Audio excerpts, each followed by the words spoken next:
Itam dan Michelle sedang asik bermain gasing ketika terdengar nyanyian yang sudah sangat mereka kenal. Lagu itu lagi, lagu itu lagi. Apa Cik Lam tidak bosan ya? Kata Itam. Ini penting, sergah Cik Lam. Belum selesai kalimat Cik Lam, mendadak bumi berguncang hebat. Itam dan Michelle berlari ketakutan. Tidak lama kemudian, guncangan itu reda. Itam dan Michelle kembali ke pantai untuk bermain gasing. Namun, air laut telah surut jauh sekali, meninggalkan banyak ikan bergelimpangan. Penduduk desa beramai-ramai mengumpulkan ikan-ikan itu. Kita makan besar hari ini, sorak mereka kegirangan. Itu semong, semong, lari! Cik Lam berteriak, mengajak orang-orang menjauhi pantai. Namun mereka hanya tertawa dan mengabaikan Cik Lam. Cik Lam menyambar tangan Itam dan Michelle. Cepat lari! Di belakang mereka seseorang menjerit, air laut naik! Gelombang raksasa menghantam. Air laut menyeret Itam, memisahkannya dari Cik Lam, lalu mengempaskannya ke sebatang pohon kelapa. Itam memeluk erat pohon kelapa itu agar tak kembali terseret air. Itam berhasil memanjat pohon kelapa sampai ke puncak. Dari atas yang terlihat hanya air dan air. Tidak ada Michelle, tidak ada siapapun. Kini hanya ada dia dan pohon kelapa itu. Hari ketiga, Itam mendengar seruan-seruan. Beberapa orang terlihat mencari-cari di antara puing dan reruntuhan. Cik Lam ada di antara mereka. Itam berteriak dan menggoyang-goyangkan pelepah Tim penyelamat pun membantu Itam turun. Jangan khawatir Itam, Cik Lam memeluk Itam. Semuanya baik-baik saja. Tidak, Itam tidak merasa baik-baik saja. Dia mengelak dari pelukan Cik Lam. Itam segera berlari ke arah rumahnya mencari ayah dan ibu. Namun semuanya porak-poranda. Tidak ada yang tersisa kecuali sebatang pohon nangka. Itam berlari ke rumah Michelle. Yang ditemuinya hanya reruntuhan. Sebuah tangan menepuk pundaknya. Orang tua dan temanmu sudah tiada, ujar Cik Lam dengan sedih. Cik Lam dan tim penyelamat sudah mencari mereka kemana-mana. Tidak ada. Tidak, Itam berteriak marah. Mereka pasti masih hidup. Aku akan mencari mereka. Seharian Itam mengelilingi kampung, tetapi dia tidak menemukan ayah dan ibu. Tidak juga Michelle. Ketika malam datang, Cik Lam mengajak Itam ke rumahnya. Itam terpaksa ikut, tetapi dia tidak mau menyentuh makanan yang disuguhkan Cik Lam. Kelelahan, Itam pun tertidur. Itam mencari ke posko penyelamatan. Itam mencari ke tenda darurat. Itam berjalan berjam-jam lamanya, bahkan ke gampong-gampong sebelah. Setiap hari selama berminggu-minggu Itam mencari. Akan tetapi Itam tidak menemukan ayah dan ibunya. Ayo pulang Itam, hari sudah hampir malam. Cik Lam berusaha membujuk Itam. Tidak, aku tidak mau pulang kalau tidak ada ayah dan ibu, teriak Itam. Dan dengan sengit dia berkata, kenapa Cik Lam tidak membantuku? Sudah 30 hari sejak tsunami berlalu, jawab Cik Lam. Sudah waktunya kita berhenti mencari. Tidak, aku tak mau menyerah. Aku tak mau pulang bersama Cik Lam. Itam berteriak dan berlari menjauh. Dia berlari menuju pantai. Di sana dia melihat bayangan tinggi hitam dengan daun-daunnya yang melambai. Itam menyandarkan tubuhnya ke pohon yang telah menyelamatkan hidupnya itu. Telinganya dia tempelkan ke batang U. Apakah kamu melihat ayah dan ibu? Apakah kamu melihat Michelle? Beritahu aku, U. Namun pohon kelapa itu hanya diam. Jala, Cik Lam, dan Semong. Hei, Itam, di situ kamu rupanya. Suara Cik Lam memanggil Itam. Bagaimana kalau kamu membantu Cik Lam memperbaiki Jala? Itam langsung merengut.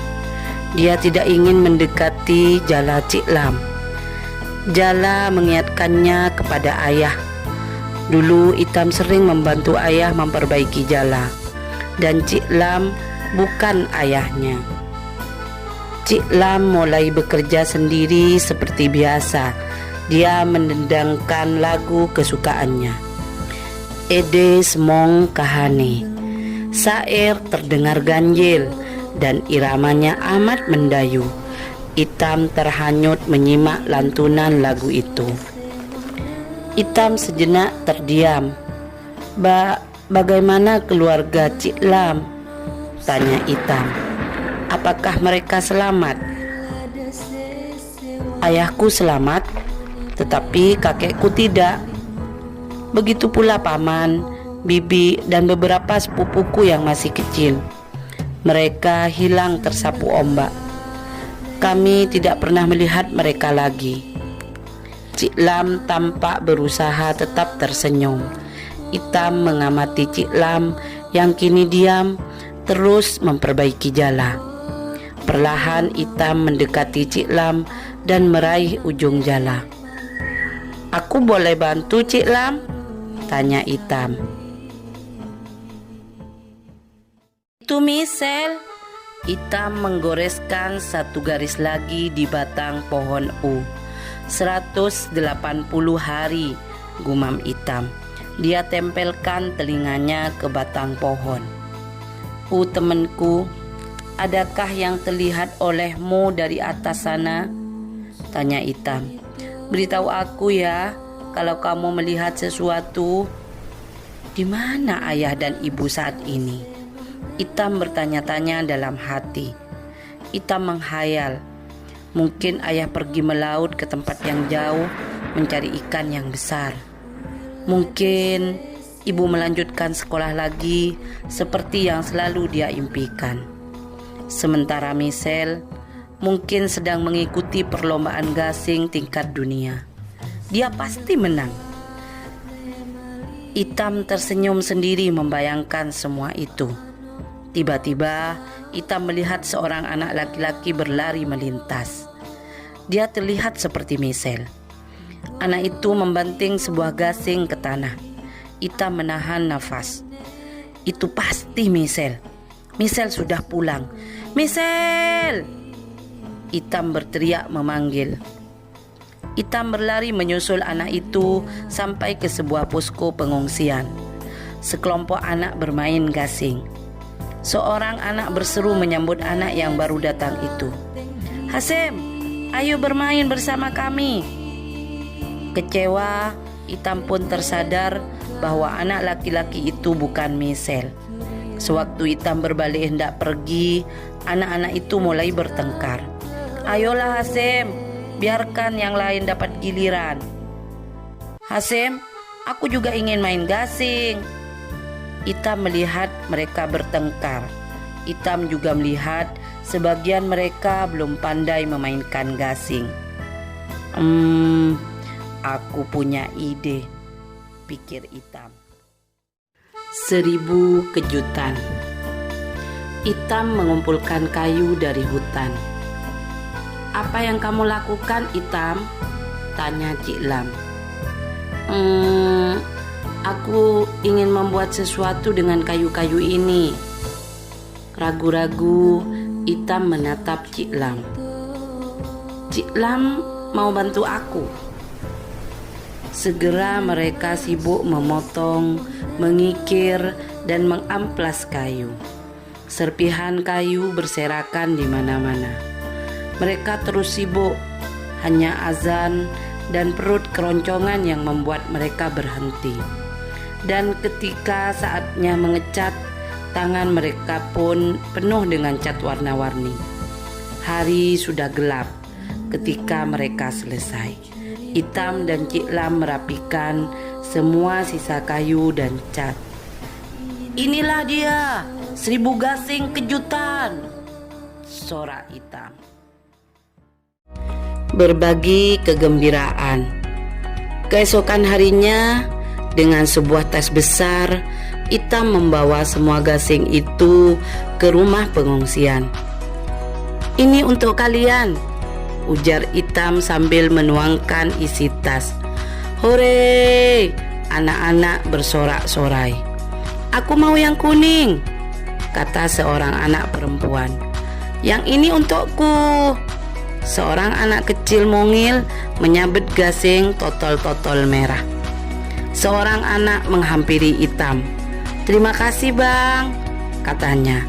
Senyumnya lebar sekali. Anak itu kemudian menghampiri seorang nenek. "Itu Ina dan neneknya," Hasim berkata. Gelombang besar memisahkan mereka, tapi nenek Ina terus mencari dan menemukan cucunya di posko ini. Ina melambaikan tangan berpamitan ke semua orang. Kembali melaut. Sambil menyeka matanya, Itam berjalan menuju pantai untuk menemui U. Dia menyandarkan pipinya ke batang U. "Terima kasih telah ada untukku," kata Itam kepada U. "Terima kasih telah mengawasi Mama, Papa, dan Michelle." Itam memeluk pohon itu. "Aku mungkin tidak akan datang menemuimu setiap hari sekarang, U. Aku mungkin sibuk dengan hal-hal lain." Ketika Itam berbalik dan melangkah pergi, Cik Lam memanggilnya. "Itam, aku mau memancing." "Tunggu aku di sini." Itam berhenti. Dia melihat ke arah U. Daun-daun pohon melambai tertiup angin. Dia memandang Cik Lam dan lelaki tua itu tersenyum padanya. Dia melihat Cik Lam menaiki kapalnya. Bersama-sama Itam dan Cik Lam menyanyikan lagu Smong saat perahu nelayan membawa mereka melintasi laut.